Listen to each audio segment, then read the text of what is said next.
Hello everyone, how are you doing? This is MD Tech here with another quick tutorial.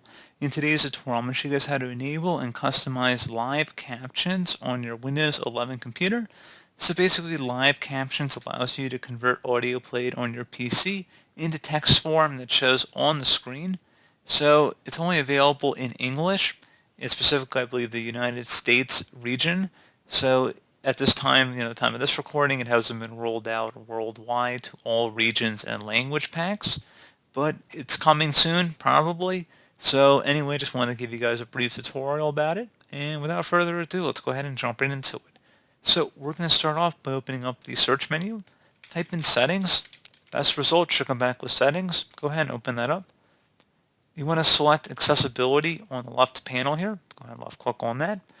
Now on the right side, you want to scroll down underneath Hearing, and you want to select Captions.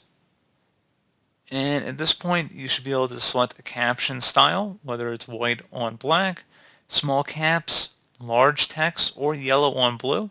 And it should give you a little preview, as you can see up on the little image above. So you have to click on the image and it'll show you what the preview is going to look like. And that's pretty much it, guys. And if you just want to turn it off entirely, you don't have to have it turned on as well. But this only applies when you're using the accessibility tools. So pretty straightforward process, guys. I do hope I was able to help you out, and I do look forward to catching you all in the next tutorial. Goodbye.